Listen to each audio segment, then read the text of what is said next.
Hello, everyone. Thanks for joining in. I think most of us are familiar with each other and know each other already. I'm very excited for the session from Antarang. Lots of learnings, a lot of things to learn from them.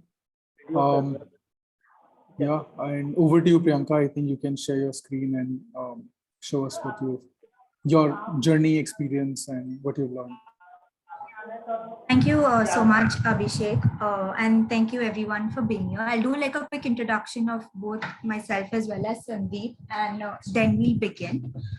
So I'm Priyanka. At Antarang, I lead program development. With respect to the WhatsApp bot, I essentially work on just creating conversational flows, the actual content on the platform, as well as just supporting the bot overall. I'm here colleagues from Antarang who are also here to learn about the bot, but as well as Sandeep. And Sandeep, if you can do a quick introduction before we get started. Yeah, so I head the tech team and the monitoring and evaluation team on Antarang. Basically, it is support to Priyanka in her journey on the bot. So we try to manage the tech aspects of everything to do with the bot. So back to you, Priyanka, and all the best. All right, so we'll quickly just go through what the agenda for today is, and there's maximum time for question answers as well as cross sharing from just different organizations here. We basically have a career WhatsApp bot, and we'll talk a little bit more about it in just sort of 3 phases. Begin by just talking about the purpose. Why we have WhatsApp bot, what does it add in for us as well as our stakeholders. We'll then talk about the progress that we've made so far in the past year since its launch, and really what are our future plans, post which we can then open it up for cross-sharing and questions. Largely at Antarang, what we do or what we envision is that every young adult is passionately, positively, and productively engaged in careers of choice. It means we work with young adults on enabling them with their career planning, career support that they require during these grades. The way or what our aspiration is in the long term is by 2030, we're looking at 2.5 million youth to be in career pathways of choice. For us to really enable that, there are 2 key levers. One is, of course, direct implementation of our program, and the other is definitely partnerships as a strategy for us to scale. The way we sort of run our programs, to give a broad overview, is across these 4 grades is we have 2 programs: Career Aware, which runs from grade 9 to grade 10, Career Ready, which moves from grade 11 to 12, and then we support youth continuously through our alumni engagement program. As an organization, so far we've impacted around 1 lakh youth. Most of our beneficiaries are females. We work strongly with local government partnerships. So we have around 10 local government partnerships. And our programs as of today run across Maharashtra, Rajasthan, and Goa, 4 cities in total. Broadly, to give a brief overview, and we'll see later how that sort of connects to the bot, but the broad content that we cover across our programs are mainly to do with understanding yourself, understanding different career options, making career choices for yourself, as well as then preparing to almost enter into the workforce by building work skills and employability skills. We work both with students and parents and provide students with both sort of continuous large group support and individual support. Our core program, until we sort of launched the bot, and it continues to do so, is run by facilitators, which could be teacher equivalents, but they are facilitators with the organization. Largely, the way we run it is our entire model as of today is spread across these 4 grades, where a facilitator enters a classroom to teach particular concepts. And the WhatsApp bot is an input or a tool that's available to all our students to get additional information and continue to engage with careers. So the bot almost supports our core program. The need sort of almost arose for the bot for like 2 main reasons. I think one was just young adults, we realized they need accurate and easy to read career information. So there's a lot of career related information available, different platforms, different websites. but just to make the information in a digestible format for them was really important. The second piece of it was just access. So while our facilitators entered classrooms periodically to talk about careers, students needed information on demand as well, back at home over the weekends, as well as when they had device access. I think similar to most organizations who sort of did explore different opportunities and different ways of reaching out to students or their stakeholders during the pandemic, we also in the first year, it's a 2021 survey, we also ran a survey in the first year of the pandemic to really understand what was the best way to reach our beneficiaries. And through that experience, what we learned was that in the online classes that were happening within schools, around 30% of our students were actually reachable through those online sessions. But when we asked students if they had access to a WhatsApp device, a WhatsApp enabled device at home, it was almost 60%. Right? So it was definitely one of the ways for us to almost double the students we were reaching during the pandemic as well. And that's where Glific and the WhatsApp bot came into being. What it has enabled for us very largely is, one is just general adoption. 60 to 70% students we knew had access to WhatsApp in their homes. The second core reason was also familiarity. There was no learning curve. Instead of asking students download a new app, learn how to use it, WhatsApp was something most of our students were already familiar with.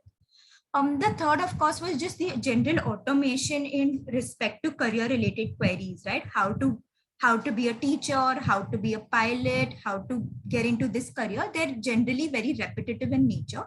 So definitely we saw that as an opportunity for automation.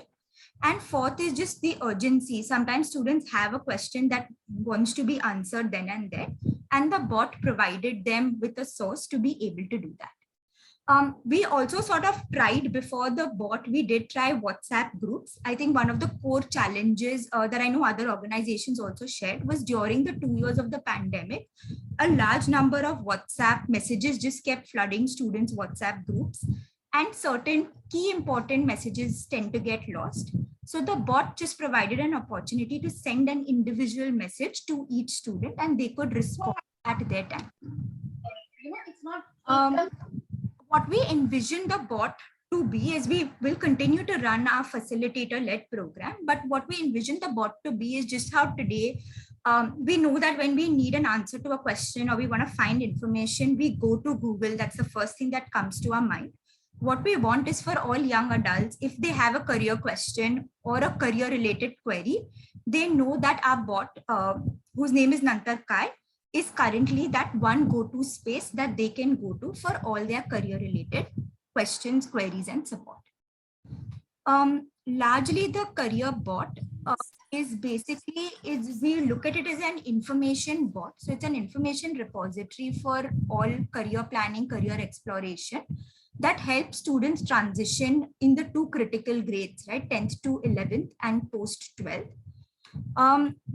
The bot is currently, it's a multi-stakeholder bot. So whilst our core focus is students, we do sort of, we have parents on the bot, we have our facilitators, we have school teachers on the bot as well. So it's definitely a platform that can be used by different stakeholders for any career related purpose.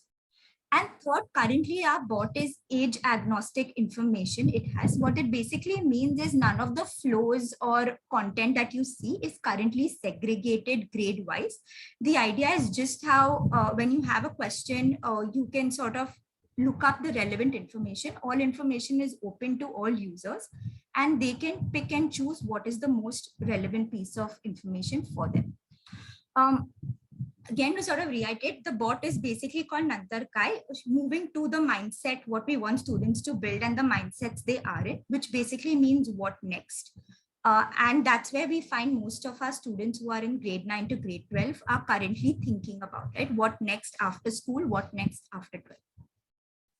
So this is just a broad overview of where the bot really fits in for us as an organization. What we'll quickly sort of move through is just the progress we've made so far.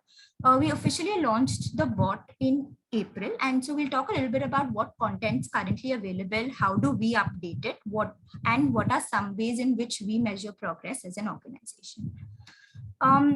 So a couple of just screenshots as well as process flows. So currently when a new user does join the bot, they can either say hi or send in or just click on the link. What they then get is a language choice, which they currently, because core of our beneficiaries and programs run in English, Hindi, Marathi, these are the 3 languages that we have content available in. They then undergo a registration process that essentially asks them to type their name, the type of user they are, so whether they're a student, parent, somebody from another NGO, a teacher, as well as their school name, class name, and medium. And post that, they can then access all the information on the bot.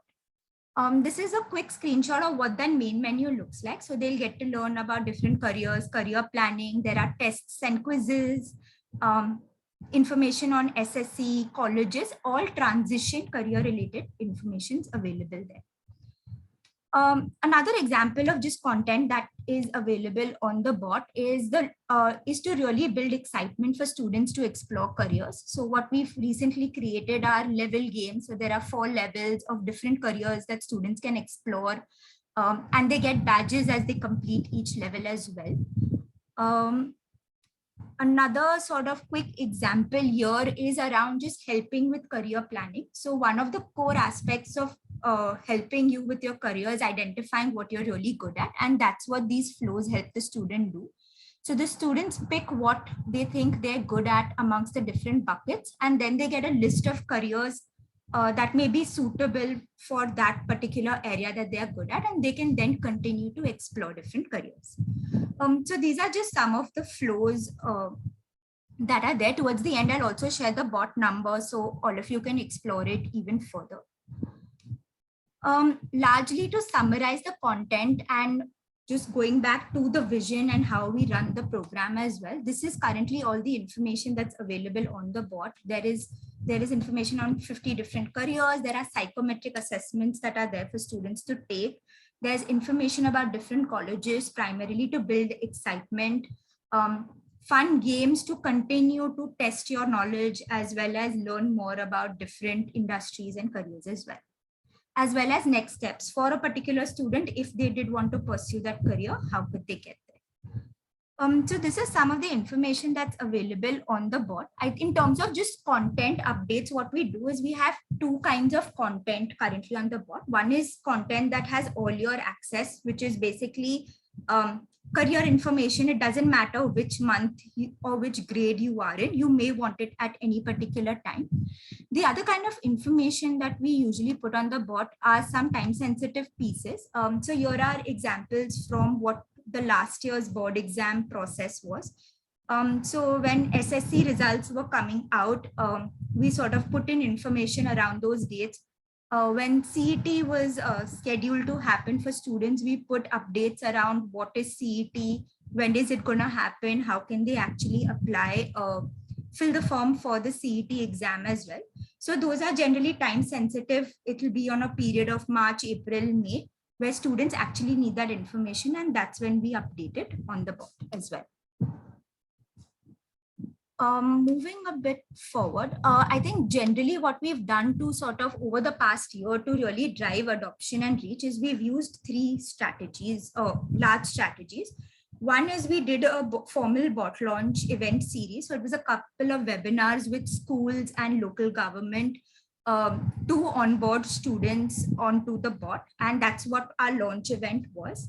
What we also tried is we tried a cascading model to get students. So we would send an information to the block officers, who would send it to the headmasters, who would send it to the teachers, who would then send it to the students to join the bot. And that's a screenshot of some of the messages that we did. They had referral challenges, career quizzes to get students on the bot. The third and the more recent one that we've been working on is just directly to students. So our facilitators, because they're a part of those school WhatsApp groups directly with students, they directly onboard students onto the bot, again by sending messages. Largely from the three strategies, what seems to have got the highest adoption and reach for us has been direct to students. We found messages get lost the more the number of steps it takes to actually reach the student directly. So these are just screenshots of different sort of events, type of messages. Sometimes it's videos, it's posters that we send to generate excitement and get students as well on the bot. This has so far helped us get around 15,441 students users is where we currently stand from April to just about now. Some other general metrics of our bot users is there are 4 primary cities most of our users come from, because that's also where we currently implement our programs, and also a couple of different user profiles. But again, the core profile users are your class 10, class 9 students, for whom we've also currently launched the bot more specifically in this past year. And we continue to sort of expand it to the other users in the coming year. So this is just some basic demographic about our bot users. This is how we currently measure user engagement. One of our core indicators is how often does this user come back. And we currently track it at 1 day, 10 day, 30 day, 60 day. What we've seen is 83.9% of our users have returned at least once after the 24 hours to access information on the bot. Of course, as the number of days increase, you'll see there's a drop from 83 to 57 in terms of just students coming back onto the bot as well. It also we also monitor and track just insights on youth aspirations, and we tie it to our on ground reality of conducting programs. So one of the things would be, we've been hearing very often from students that some of their most desired careers that they want to take up would be either a teacher or an accountant or get into a government job. And even on the bot, that kind of reflects as the top careers that students do explore, whether it's fashion designing, teacher, an IAS officer, entrepreneur, accountant. So these are definitely some insights we see from what we've been hearing and actions that students take on the bot as well. And then we use that primarily to push other industries. So we'll push the bottom few industries to encourage further exploration for students.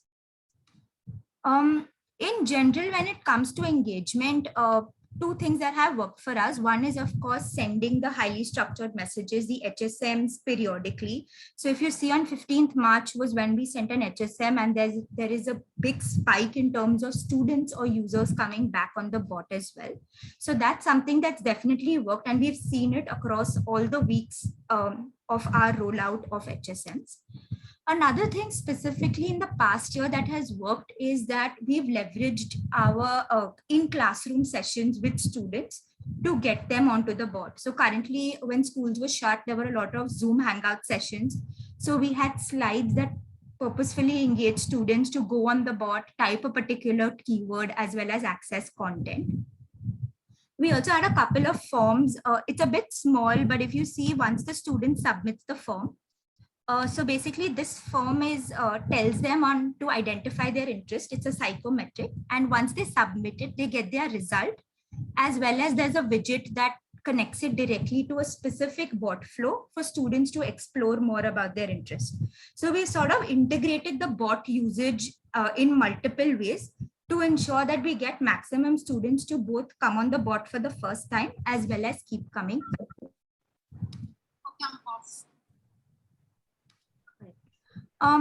A few other things that either as a part of Glific features that have come or major upgrades that we've done. The first is, again, use of buttons. So when we transferred our registration, and you'll see a before and after sort of example there, we were losing a large number of users at the registration itself, or getting a lot of junk data because students were typing numbers. Sometimes they were typing their actual class.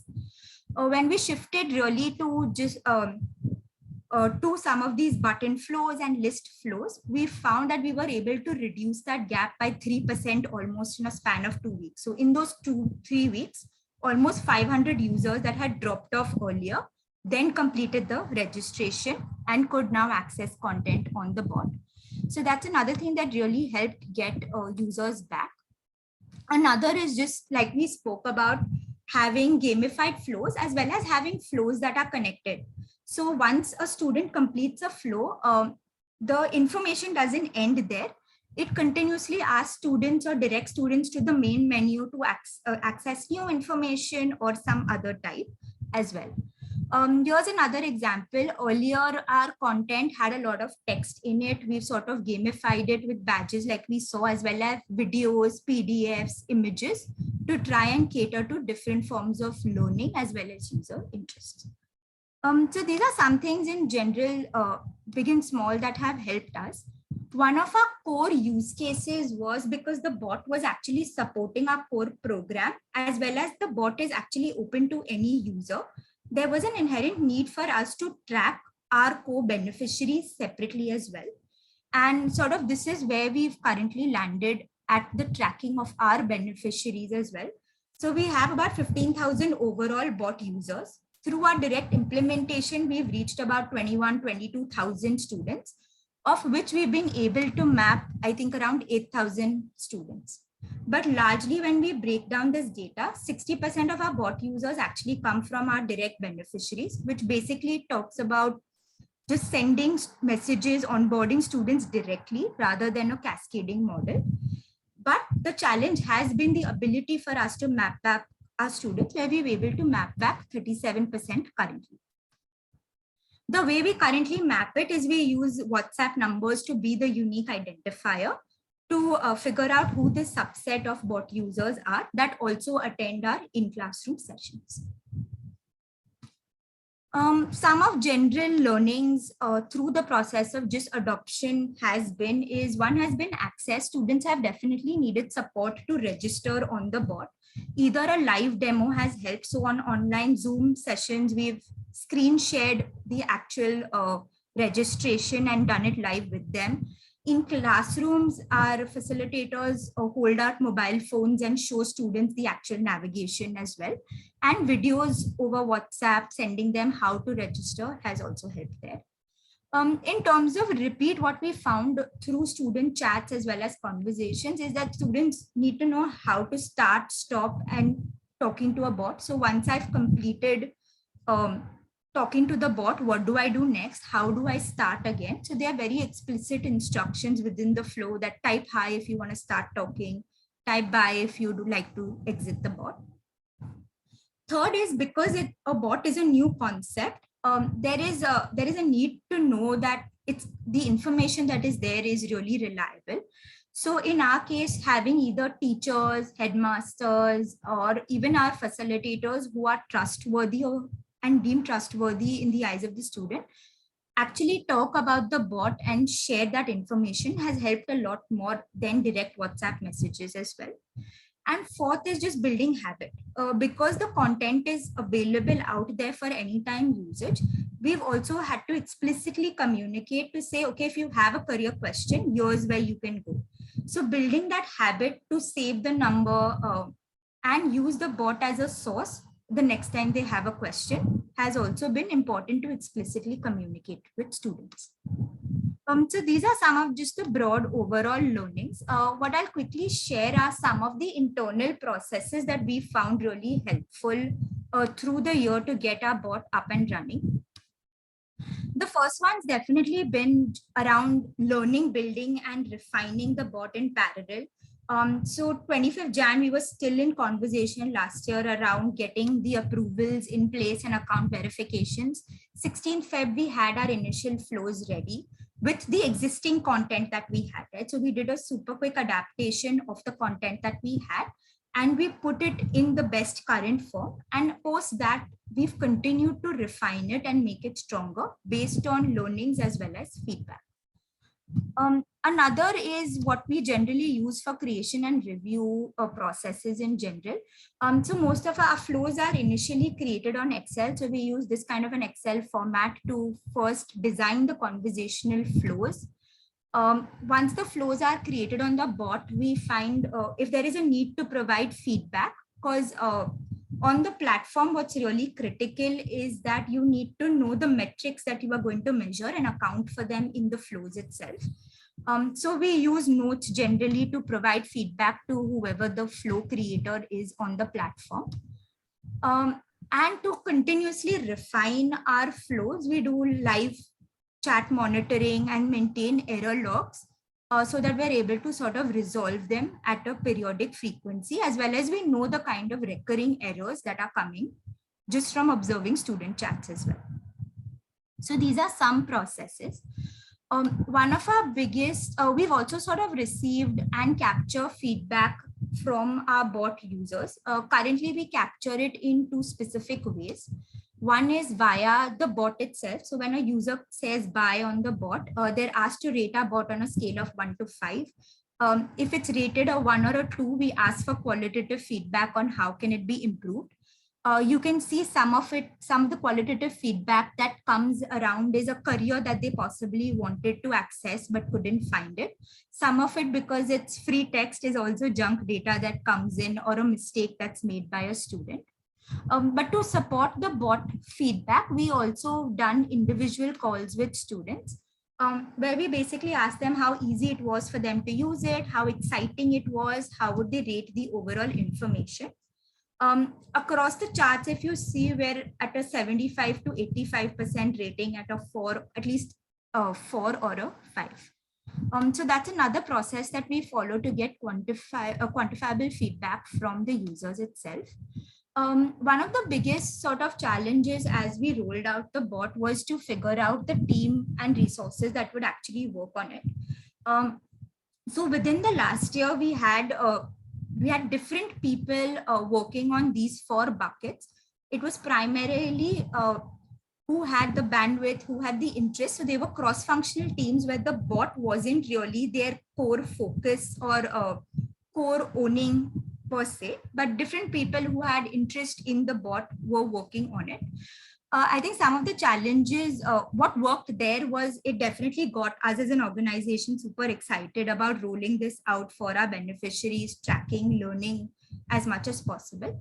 A core challenge here was to move at the pace that we actually wanted to in the coming year, given that we didn't have somebody to singly own the entire bot.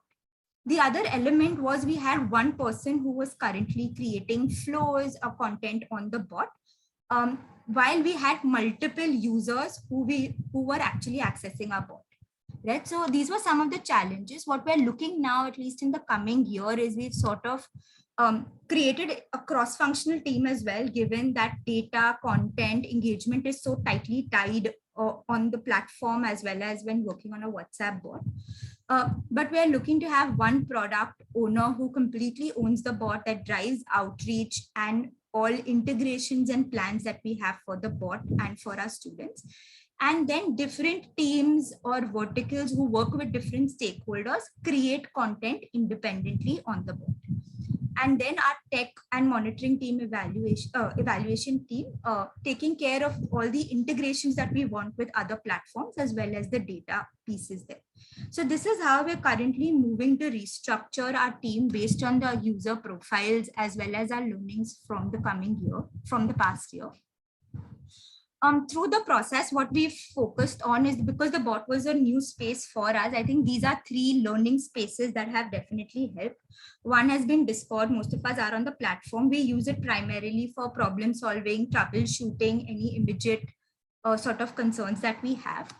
Another has been the newsletters that come across. The way we use it is to expand a sense of possibility for us and not be limited by the current features on the bot. So to imagine what we may want and then seek support towards building it. And third has been individual conversations. So we've been fortunate enough where different organizations have agreed to connect with us individually as well, share their learnings, where we've discussed potential challenges as well, and help sort of learn and strengthen from each other's contextual both challenges and things that have worked for us. So these are the 3 spaces that have continuously helped us through the year. What I'll move quickly into is just what are our future plans, and for the coming year, where do we see the bot for ourselves and our students collectively. I think in terms of future plans, we're currently grappling with two questions primarily. One is general performance metrics. So we've seen some of our performance metrics that are there, but really to benchmark it, to know how we're currently doing as an organization, what are the areas that we need to improve on, what are some standards to measure high quality bots. So that's a question that we're currently exploring. Another is definitely the pricing. So the current surge in pricing, we've seen the number of users that came back were maximum when HSMs were sent, which were business initiated messages, where the significant cost increase has happened. So that's another question we're trying to figure, how do we balance the usage with the increase in pricing that's happening. As we continue to explore these two questions, what we also have are certain integrations or just features that we are looking to now onboard onto the bot itself. One is multi-user. We work with students from 9th onwards. There are siblings who share the same WhatsApp numbers. Parents are a key stakeholder as well. They would have the same WhatsApp number as well. So how do we get multiple users to access the bot via a same WhatsApp number, and then to be able to track it on our backend to say a 9th standard student accessed this versus their parent or guardian accessed another flow. So that's one we're looking to explore and build. Another is general integrations with our existing platforms. So currently a lot of our program data or our student data lies on Salesforce and content lies on Google Sheets. So how can we actually integrate that to be able to send personalized information to students? So almost linking back their experience in the classroom through personalized messages on the bot, encouraging further exploration. The third one is natural language processing. It's been there for a while. We haven't sort of explored it so far, but just given that we want students to almost imagine and experience the bot as if they were talking to a career teacher or an advisor. That's a feature we want to now integrate moving forward. The fourth is actually live support on the bot. So within the 24-hour window, can we actually have either our facilitators live chat with some of the bot users to answer their specific queries that possibly automated conversational flows may not be able to do.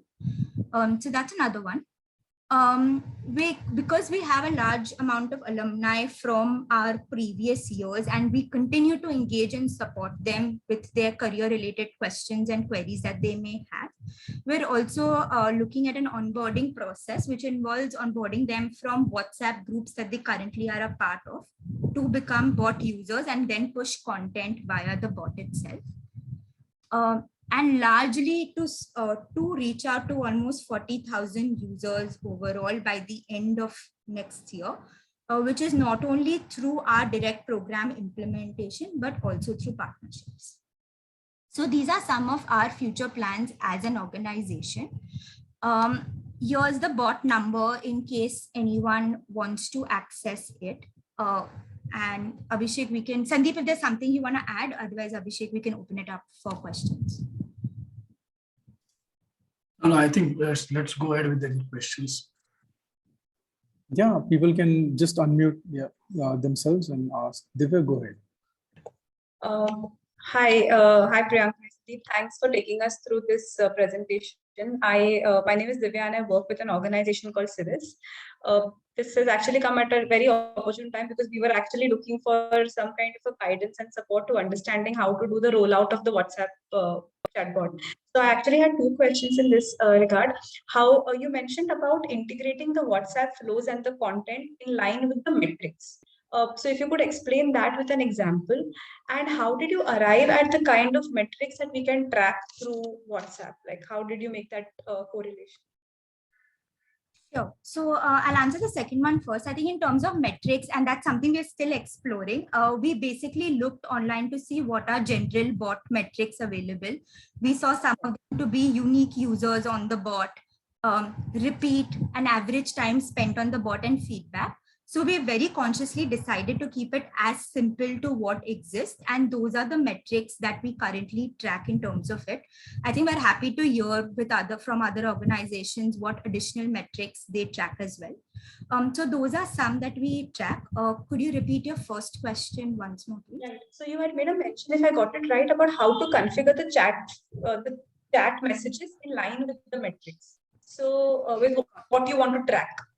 Got it. So it's more the integration of the bot, which is the last part I'm assuming, right? The integration of the bot with our existing Salesforce system. So we currently run sessions with students, right? So we almost imagine it as a student has gone into a classroom, they've learned about an industry and they've expressed, I want to be a graphic designer. And we capture that data through our facilitators. Right? It's almost like, imagine at the end of the session, once the student goes home, the bot almost sends a message to say, hi, you're interested in graphic designing. Here's how you can become a graphic designer. So almost currently both those information lie on different platforms. One's the bot, one is Salesforce. What we want to do is integrate both to send more personalized messages to our students. Understood. And one last question, Priyanka. In terms of outreach, you mentioned about how direct to students worked the best. So in this case, you already knew whom you were targeting, like you had the database with you. So we leveraged our internal sort of program implementation database. So the way we did it is we every year, because we run these sessions, we need certain data from students. So we already had that available. And to run our program this year, our facilitators, they run directly in schools, the program. So we had direct connect as well. What we've previously done where we didn't sort of have direct connect because it was on the holiday period is we use that cascading model. So we worked very strongly with schools and colleges. So getting their buy-in through webinars, explaining the purpose and asking them to forward messages using school WhatsApp groups as the key sort of source of spreading information around our bot. Thank you. Very interesting. Thank you.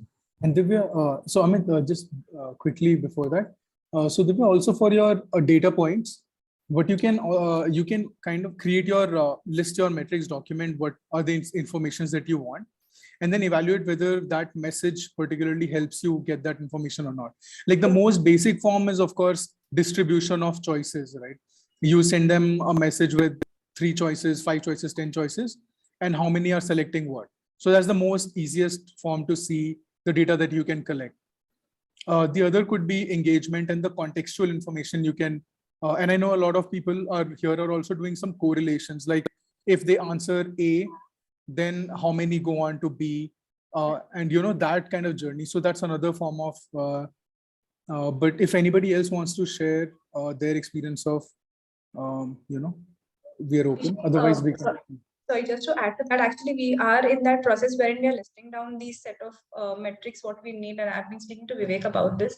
I wanted to understand that is all of this easily configurable on the platform, or does this require like an additional setup to map these different metrics?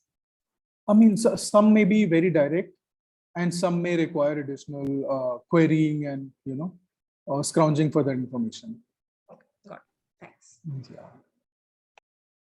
I mean, in case you haven't explored, label and update contact are 2 very critical ones to get the basic basic calculations in place. And then, of course, further you can build it.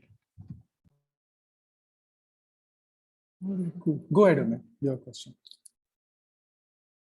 Right. Thank you, Priyanka, and thank you, Sandeep. That was a very insightful session, and I've obviously been following Antarang since I read your case study on the Glific website. So good progress, I would say, and very well explained. My questions are actually around, that slide which you had shared, which was about the adoption.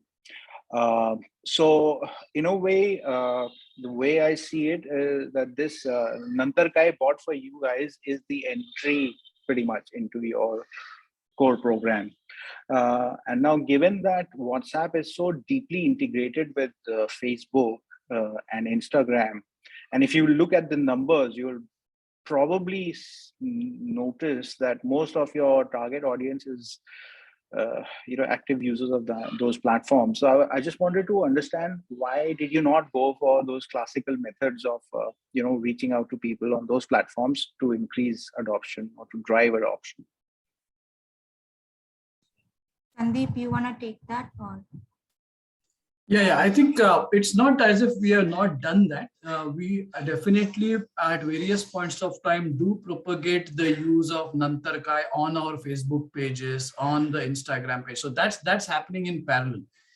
So the main thing is, we anyway have a direct access to this population as a part of their regular sessions happening with the facilitators, right? So this is becoming the direct access, a push, sometimes making it a bit of a mandatory kind of thing, that to access it to do your psychometric assessment is helping us get that reach on the bot itself. It's not as if we are not doing Facebook or we are not doing Instagram. It is, but what we have seen is the direct approach helps a lot better. Especially with Okay, fair enough. Yeah. Students who are grade 9 and grade 10. So while 11th, 12th onwards, we may still see the uptake higher there. With 9th and 10th, the direct approach has worked. And we don't want to acknowledge that the 9th and 10th grades guys should get onto Facebook, right? Ideally, they should not. Yes, that is of course there. And as you have probably understood, I was coming in from the point of view of solving the problem of scale, scaling the program and making sure that the maximum number of beneficiaries have access to your excellent program. So if that was the problem in front of me, I would probably solve it by looking at these sort of platforms and some of the classical tools which I use by digital marketing experts, something like a website or a blog, which will increase your search rankings. Because the problem is that WhatsApp as a platform by design disables discovery. It's not like Telegram where you can search for something and discover Nantar Kai bot. So I was just wondering if you sort of tried to address that problem. But anyway, my second part of the question was roughly over this 1 year, what has been your approximate mix of inbound versus outbound messages? Because Priyanka also touched on it, that it's also related to cost. So how many of your messages are kind of, sort of broadcast to your audiences, and how many are incoming queries, like as a rough mix? So Sandeep, I think you recently did. If you give me a minute, I'm just picking up the document from my laptop. I'll come back to you on this, and I can tell you the proportions. I can give you a recent number, but give me a minute, and we can proceed with the next question, and I'll come back. Sure. So these are the only two. Thank you so much, both of you. Go ahead, Krishna. Yeah, thank you. Firstly, Priyanka and Sandeep, thank you so much for that insights. So I just have a couple of questions. So we at TAP work on a very similar chatbot, like we also use the features that you have been using. So my major question comes in, like, how do you track the data at the backend? Because there is a bunch of data that we collect from our students. For example, in our case, like we ask quiz questions, then we ask for a data like, hey, how do you like today's activity? Like, how did you like today's game? Whatever it is. So there's a lot of data that's coming in. So right now, all our data comes in a form of like we extract in a Google Sheet, and then like we try to convert some part into a data studio report or something. But do you have any other way where you actually track that data? Because it looks quite sorted in your case. I think one thing, Sandeep can talk a little bit about just the back-end elements of it. I think in terms of indicators, honestly, most of the indicators or metrics that we track is what we've sort of showed. It was a conscious decision to keep it as simple and manageable as possible in here. So we look primarily at what is our daily reach. So how many new users are periodically coming on the bot? How many of them are coming back again? What are some flows that they are accessing, and what is the overall feedback, which is sort of exactly that information coming in directly, because right now in our case, it comes as an Excel sheet where there are like 2 lakh messages or something.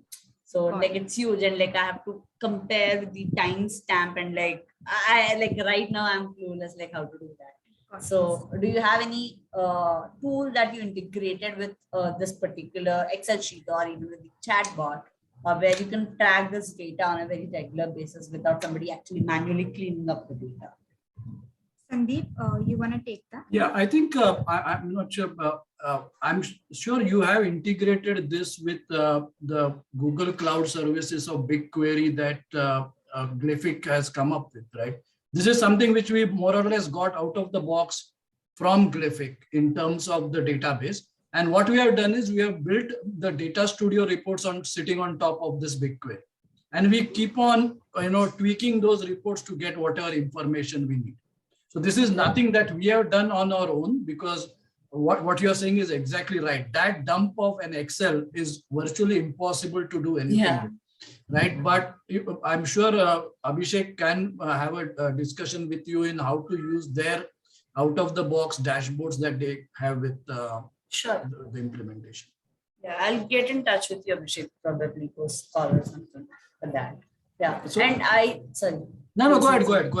Yeah. Sorry, I had one more question. So, like you have spoken about gamification, which looks quite interesting, and we have also tried gamification at our end.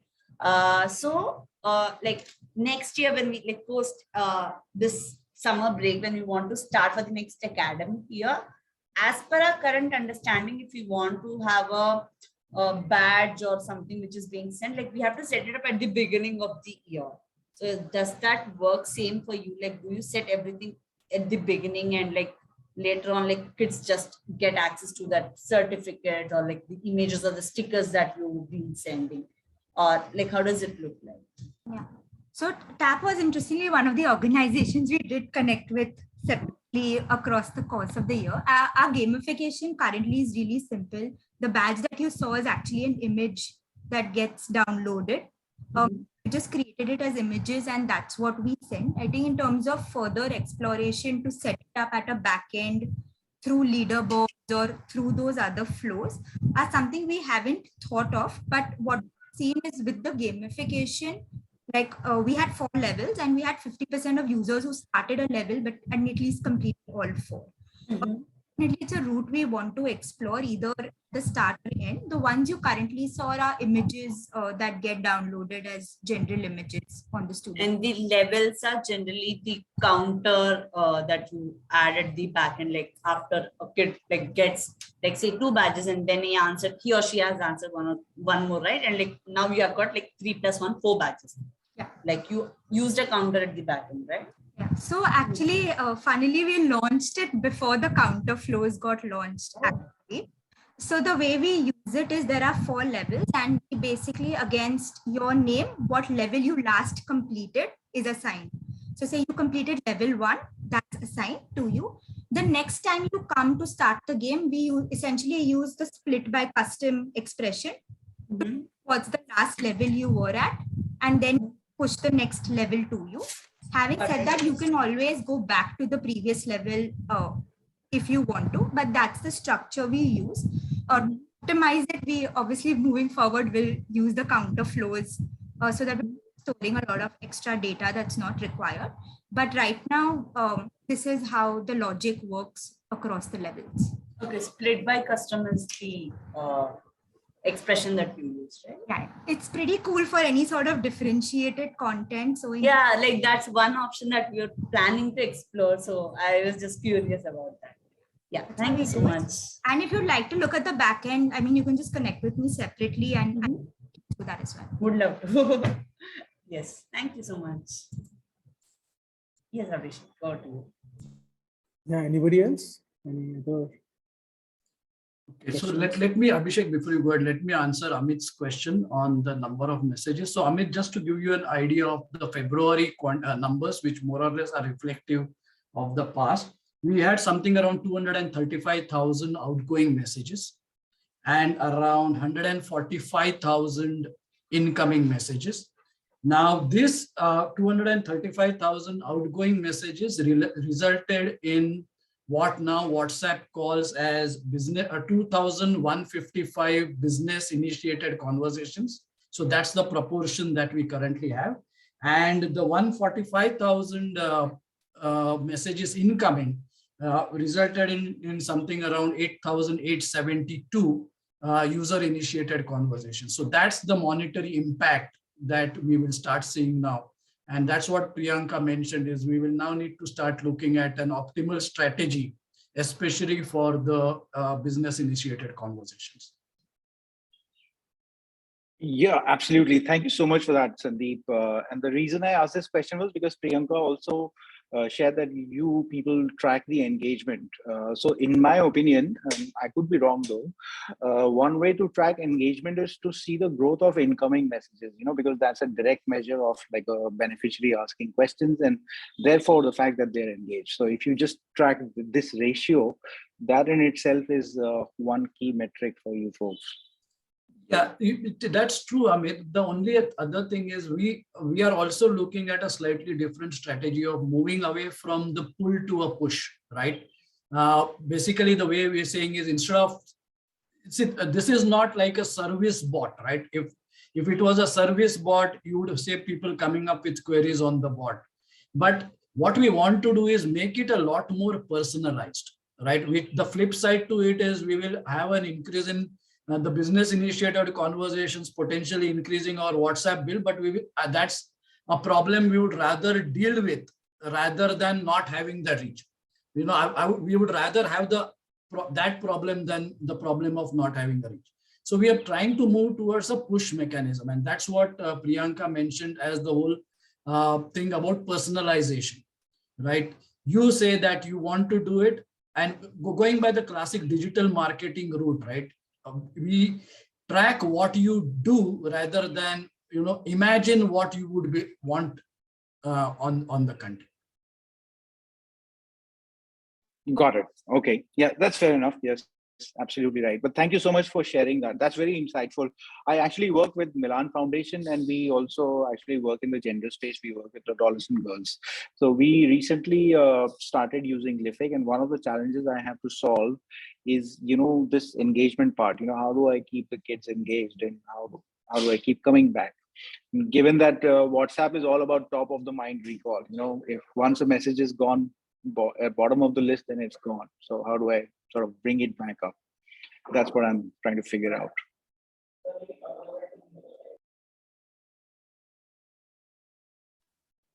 Thanks, Amit. And if you can drop your email, we'd love to sort of connect with you post this and learn and exchange more as well. Sure. Yeah, absolutely. Priyanka, there's a question from Krishna Priya, I think, on the chat, which is more relevant to what. Sure. So do we update the content at the backend manually, or is there an automation process to update flows?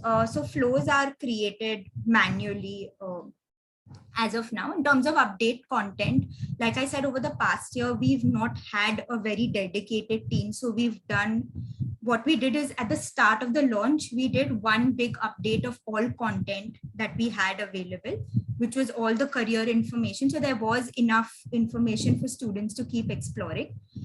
When board exams came last year, that's when we did a more time-sensitive update to keep our students informed. And we did one mid update. I mean, in terms of bigger chunks, those are the larger content uploads. So even currently, if you go on the bot, there's enough information for any user to explore right through the entire year.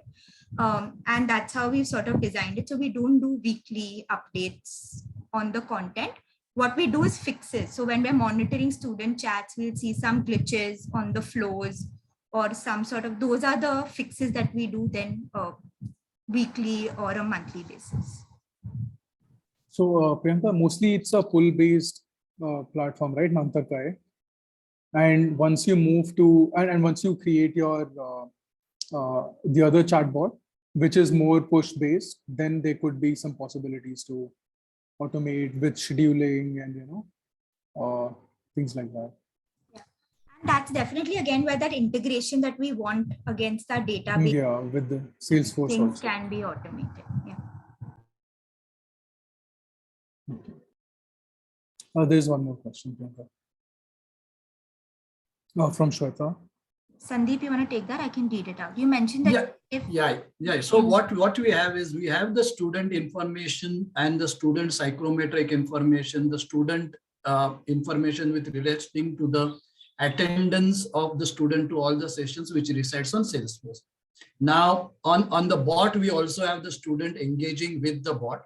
And what we try to do is get both these sets of data through BigQuery onto Google Data Studio, link the two together using the WhatsApp number as the key, and which allows us then to start looking at how many of our bot users are also a part of the program, how many have been a part of the past program, what are these users accessing. And in fact, we've gone one step beyond this now in terms of also updating the attendance of these students to sessions based on a particular flow that they have accessed on the bot itself.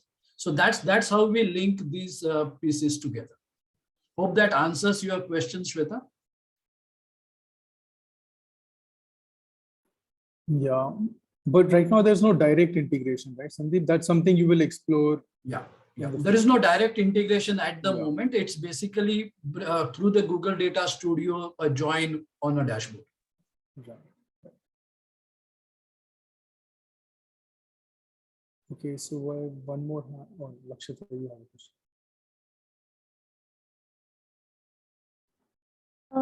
Hi team. I just have a question that have you ever explored the idea of personifying NANTAR guys so that the users feel more engaged and feel a more human connection with the bot? We've been in talks. We haven't nothing concrete, in all honesty, to build a personification around it. We have videos that we share out with certain animated characters. Perhaps we'll add that to our future plans for the coming year. In case you have any experience with it and you'd like to share, we can hear some of that as well. So Priyanka, this came up from one of our like the user conversation we had with your batch. They said if we are reaching out to chatbot, we don't know who we are talking to. So we thought that could be a pointer, because like if they reach out to Manisha and Kunal, then they know that they're talking to this person. But on chatbot, they don't know who they're speaking with. So that connect doesn't happen. But yeah, definitely we can explore how that translates to your persona. Awesome. Anyway, we've like reached the end of it, but if anybody wants to ask any other questions, maybe the last question, we can hang back. Otherwise, we can close this session.